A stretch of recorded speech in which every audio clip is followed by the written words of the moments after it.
Sir నమస్కారం sir. నమస్తే అండి. సార్ అంబాటి రాంబాబు గారు తనకు ప్రాణహాని ఉంది, సెక్యూరిటీ పెంచాలి, వైప్లస్ సెక్యూరిటీ ఇవ్వాలని చెప్పేసి కోర్టులో పిటిషన్ వేశారు సార్. అంటే ఆల్రెడీ తనకు ఉన్న సెక్యూరిటీని తీసేశారు కాబట్టి ఇప్పుడు తనకు సెక్యూరిటీ కల్పించాలి అని అంటున్నారు.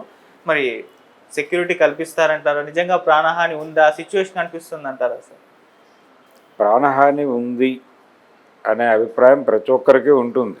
ఓకే. ఎందుకు ప్రాణహాని ఉంది అని మాట్లాడుతున్నాడు ఆయన మీద ఆల్రెడీ విమర్శలు ఉన్నాయి. సత్తెనపల్లి ఏరియాలో గొడవలు ఉన్నాయి. మొన్న ఎన్నికల సందర్భంగా కూడా కర్ఫ్యూ పెట్టారు ఆ ప్రాంతంలో. సత్తెనపల్లి ఏరియాలో పల్నాడు జిల్లాగా ఉంది ఇప్పుడు అది. పల్నాడు జిల్లా మొత్తంగా కూడా కర్ఫ్యూ నడిచింది 3 రోజుల పాటు 144 అనే పేరుతో. ఏ రకమైన వ్యాపార సంస్థలు పనిచేయలేదు. ఏది పోలింగ్ అయిపోయిన తర్వాత కాబట్టి ఘర్షణలు ఇవన్నీ ఆ ప్రాంతాల్లో సహజం. గొడవలు జరగటం, కొట్టుకోవటం అనేది అనేక సంఘటనలు ఉన్నాయి.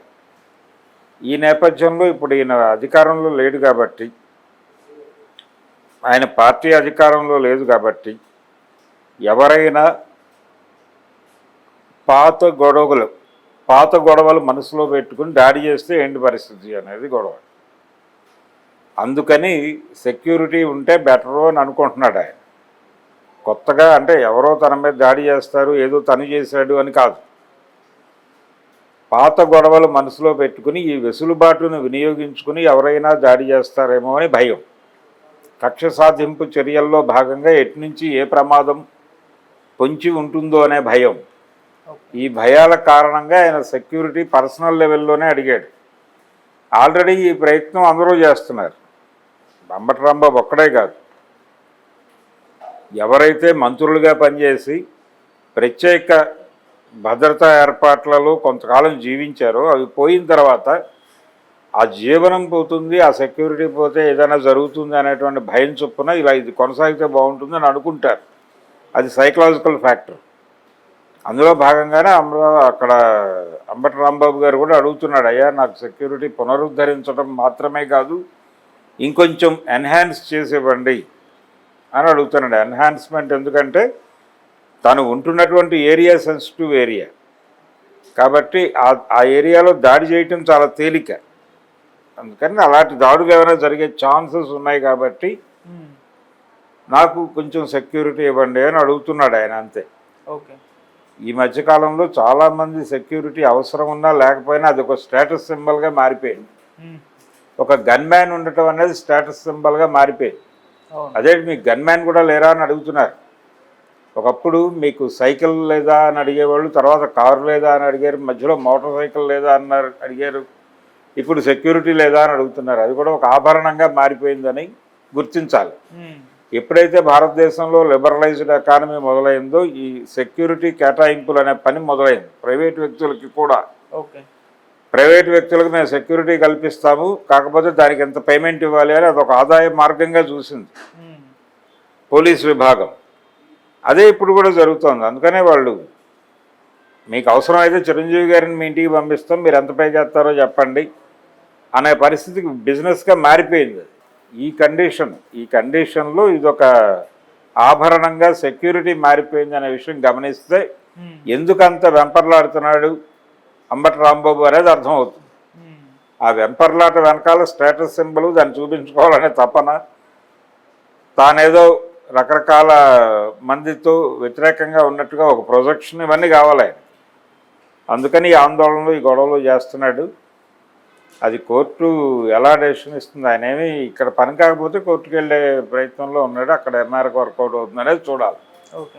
వీళ్ళు సెక్యూరిటీ ఎన్హాన్స్ చేయడానికి పెద్దగా ఇబ్బంది పడకపోవచ్చు, ఎందుకంటే అది ఇన్కమింగే తప్ప అవుట్ గోయింగ్ కాదు. డబ్బులు లోపలికి వస్తాయి తప్ప బయటికి వెళ్ళవు. కాబట్టి వాళ్ళు ఎవరన్నా ఇలాంటి సెక్యూరిటీలు వాళ్ళే ప్రొవైడ్ చేస్తారు, గవర్నమెంట్ డబ్బులు తీసుకుని. ఇది లిబరలైజేషన్ తర్వాత వచ్చినటువంటి ఒక ప్రోగ్రామ్.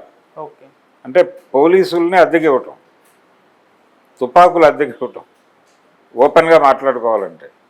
ఎప్పుడైతే ఈ వెసులుబాటు కల్పించారో ప్రతి వాళ్ళు అడగటం మొదలుపెట్టారు, మాకు గన్మ్యాన్ ఇవ్వండి అని ఒక పిటిషన్ పెట్టుకుంటాడు.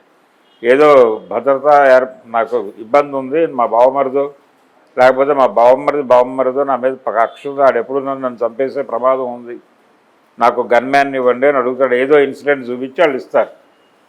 డబ్బులు వీళ్ళవి, వీళ్ళు పేమెంట్ కట్టాలి, వాళ్ళ భోజనాలు పెట్టాలి, వాళ్ళ ఖర్చులన్నీ వీళ్ళు చూసుకోవాలి, వాళ్ళ వేతనాల దగ్గర నుంచి వీళ్ళే పే చేయాల్సి ఉంటుంది. సో ఈ పేమెంటు, ఈ మోడు బిజినెస్గా చూస్తున్నారు దాని సెక్యూరిటీని కూడా. ఈ సెక్యూరిటీ బిజినెస్గా మారిన తర్వాత ఇది స్టేటస్ సింబల్గా మారింది. ఈ స్టేటస్ సింబల్గా మారిపోయి మీరు ఏ షూస్ వేసుకుంటున్నారు, మీకు ఇంకా సింగిల్ గన్ మ్యాన్ అయినా మా మా మా ఆయనకి దాదాపు Z+ కేటగిరీ 20 మంది పోలీసులు ఇంట్లో ఉంటారు రోజు అని, మీ ఆయనకి ఇంకా సింగిల్ గన్ మ్యాన్ అయినా అని ఇద్దరు భార్యలు మాట్లాడుకున్నారు అనుకోండి, ఆ రోజు రాత్రికి ఇతనికి నరకమే కదా ఇంటి దగ్గరే. మీరు ఇమ్మీడియట్గా Z+ కేటగిరీ సంపాదిస్తారా లేదా అని ప్రెజర్ మొదలవుతుంది. అక్కడికి వెళ్ళి చెప్పుకోలేడు, వేరే ప్రాబ్లం ఉంది, మాకు ఈగో క్లాషెస్ ఉన్నాయి ఇంట్లో, కాబట్టి నన్ను నేను ప్రూవ్ చేసుకోవడానికి నేను 20 మంది పోలీసులను భరించాల్సిన పరిస్థితి అని చెప్పుకోలేడు. ఆ 20 మంది అలర్ట్ అయితే వాళ్ళని ఎలా పోషించాలనడానికి వీడు వేరే వేరే స్కాములు చేయాల్సి వస్తుంది. ఇలా స్కాములు చేసిన ఎమ్మెల్యేలు, దొరికిపోయిన ఎమ్మెల్యేలు కూడా ఉన్నారు మనకి స్టేటస్ మెయింటెనెన్స్ కోసం. ఇటువంటి ఒక దౌర్భాగ్య పరిస్థితి మనకి లిబరలైజేషన్ తర్వాత మొదలైంది. ఆ క్రమంలో గతంలో ఈ గొడవలన్నీ లేవు, 90లకు ముందు ఈ గొడవలన్నీ లేవు. మరీ ఏదో కొంపలు మునిగిపోతే ఒక గన్మ్యాన్ని ఇచ్చేవాళ్ళు, అదే గొప్ప. దాన్నే విచిత్రంగా చెప్పుకునేవాళ్ళు ప్రజలు. ఇప్పుడు ఒక్కొక్కళ్ళకి 10 మంది 15 మంది, ఒకవేళ గవర్నమెంట్ అలాట్ చేయలేని పరిస్థితుల్లో మీరు ఎవరినైనా ప్రైవేట్ ఆర్మీని తెచ్చుకోండి, మేము వాళ్ళకి ముద్రలేసి కాగితాలు ఇస్తాం అనే దాకా వెళ్ళిపోయింది గవర్నమెంట్. ఈ కండిషన్లో అంబటి రాంబాబు గారు నాకు మందిని పెంచండి అని అడుగుతున్నాడు. ప్రైవేట్ సెక్యూరిటీ ఎలాగో పెట్టుకోవచ్చు, ఆయన ప్రైవేట్ సెక్యూరిటీ పెట్టుకోవచ్చు. అలాగే ఆల్రెడీ ఆయనకు ఒక చిన్న సైజు ఒక గన్మ్యాన్ని ఇస్తారు, అక్కడ వరకు నడిపేసుకుంటే ఇబ్బంది లేదు. కానీ ఇంకా సెక్యూరిటీ కావాలనుకుంటే తనకు తానే ఏర్పాటు చేసుకోవచ్చు. ఏర్పాటు చేసుకుని హాయిగా వాళ్ళని పోషించుకుంటూ జీవితాంతం నడుపుకోవచ్చు. ప్రభుత్వానికి ఏ ఇబ్బంది లేదు. మీకు వాళ్ళు పోలీసులను అద్దెకిస్తారు, మీరు వాడుకోండి, వాళ్ళ తుపాకులు మీకు అద్దెకిస్తారు, వాడుకోండి. ఈ కండిషన్. కాకపోతే అంబటి రాంబాబు గారి పిటిషన్ మీద కోర్టు ఎలా డెసిషన్ తీసుకుంటుందో, లేకపోతే ఆయనకి కేటాయిస్తారా, ఆయన అభ్యర్థనని ప్రభుత్వం మన్నిస్తుందా, మన్నించి డబ్బులు వచ్చేటప్పుడు మనం ఎందుకు వదులుకోవాలి అని ఒక సంయమనం ధోరణితో వ్యవహరించి నలుగురు సెక్యూరిటీని ఆయన అడిగినట్టుగా Y కేటగిరీలోనో Z కేటగిరీలోనో ప్రొవైడ్ చేసేస్తే ఆయన హ్యాపీ. లేకపోతే ఆయన మీద ఏం జరిగినా, ఎవరు ఏ కారణం చేత ఆయన ఇబ్బంది పెట్టినా అదేదో ప్రభుత్వం వాంటెడ్గా చేసినట్టుగా మారుతుంది. మరి ప్రభుత్వం నాకు కనుక నేను అడిగినంత సెక్యూరిటీ ఇచ్చుంటే ఇది జరిగేదా అని రోడ్డు మీద నిలబడి మారుతాడే. ఆ ఇబ్బంది రాకుండా ఉండడానికి ఏదో సెటిల్మెంట్గా ఒక సెక్యూరిటీ ఏర్పాటు అయితే జరుగుతుంది అంబటి రాంబాబుకి. చూద్దాం ఏం జరుగుతుంది. అంటే ఇప్పుడు సెక్యూరిటీ కోవడం అనేది కూడా టీడీపీ వాళ్ళ దగ్గర నుంచి తనకు ప్రాణహాని ఉందని ప్రజల్లోకి ఒక సింబల్ పంపడానికి అని అనుకోవచ్చు, ఓన్లీ స్టేటస్ అంటారు. ఆయన ప్రోగ్రామే అది. కక్ష సాధింపు చర్యలు చేస్తున్నారని చెప్పుకుంటున్నారుగా ఆల్రెడీ. అందులో భాగంగానే తన మీద తెలుగుదేశం వాళ్ళే దాడి చేస్తారు. పల్నాడు సెన్సిటివ్ ఏరియా అది. నేను ఇందాక చెప్పాను, పోలింగ్ అయిన తర్వాత 4 రోజులు కర్ఫ్యూ ఉంది అక్కడ. నేనే బాధితుడిని. నేను ఆ 4 రోజులు అక్కడ ఏమీ దొరక్క నాన్న కష్టాలు పడ్డాం అక్కడ హోటల్ రూమ్లో ఇరుక్కుని. కాబట్టి సత్తెనపల్లి నుంచి దాదాపు అటువైపు గురుగురాళ్ళ వరకు, గురజాల, ఇవంతా టోటల్ బ్లాక్. ఎటు వెళ్ళినా ఏదీ లేనటువంటి పరిస్థితి. ఇటువంటి కండిషన్ ఉంది కాబట్టే ఇప్పుడు పిన్నెల్లి కూడా అక్కడ పడే కదా, ఆ పక్క నియోజకవర్గమే కదా అయింది. నిన్న జగన్మోహన్ రెడ్డి గారు ఏం మాట్లాడాడు అక్కడ, పిన్నెల్లి తప్పు చేయలేదు అనేది ఏ కోణంలో చూసి చెప్పాడు ఆయన ఈవీఎం పగలగొట్టిన మాట వాస్తవం అని అడ్మిట్ చేశాడు. అడ్మిట్ చేసి ఈవీఎంలు ట్యాంపరింగ్ చేస్తే తప్పు లేదు కానీ పగలగొడితే తప్ప అన్నాడు. ట్యాంపరింగ్ చేశారనేది ప్రూవ్ కావాల్సిన వ్యవహారం, పగలగొట్టడం అనేది ప్రత్యక్షంగా కనిపిస్తున్న వ్యవహారం. నీకు అనుమానం ఉన్నప్పుడు దాని మీద పరిశోధన జరపమని గొడవ చేయి. పరిశోధన ఫలితాల మీద నీకు నెగిటివ్ ఒపీనియన్ ఉంటే నువ్వు చేయించి ఒక రిపోర్ట్ సమర్పించు ప్రజాక్షేత్రానికి. దాని మీద నువ్వు పరిశోధన చేసి ఫైట్ చేయి, కాదనలేదు అవడు. కానీ స్ట్రైట్గా వెళ్ళి ఈవీఎంలు బద్దలు కొట్టడం అనేది వ్యవస్థని ఛాలెంజ్ చేయటం, రాజ్యాంగాన్ని ఛాలెంజ్ చేయటం. కాబట్టి నువ్వు ఎలా దాన్ని దీంతో పోల్చి మాట్లాడతావు? అది ప్రమాదకరమైన ఆలోచన ధోరణి కదా అని జనం అనుకునే ప్రమాదం ఉంది. ఈ విషయం జగన్ తెలుసుకోవాలి. ఓకే. వాళ్ళ పార్టీ క్యాడర్కి కొంత జ్ఞానం వస్తుంది. వాళ్ళ పార్టీ క్యాడర్ గుడివాడ అమర్నాథ్ కావచ్చు, లేకపోతే మరొకరు కావచ్చు, వీళ్ళు నెమ్మదిగా మాట్లాడుతున్నారు. మేము గతంలో వాళ్ళ నిర్మాణాలు కూల్చాం కాబట్టి ఇప్పుడు మా నిర్మాణాలు వాళ్ళు కూలుస్తున్నారు అని ఒక ఆయన. ఇంకొక పెద్ద మనిషి కూటమి ప్రభుత్వం ఏర్పడిన తర్వాత పాపం పేదలకు ఏవో డబ్బులు ఇచ్చే ప్రయత్నం బాగానే చేస్తున్నారు అని ఒక పాజిటివ్ కామెంట్ ఇంకొక పెద్ద మనిషి.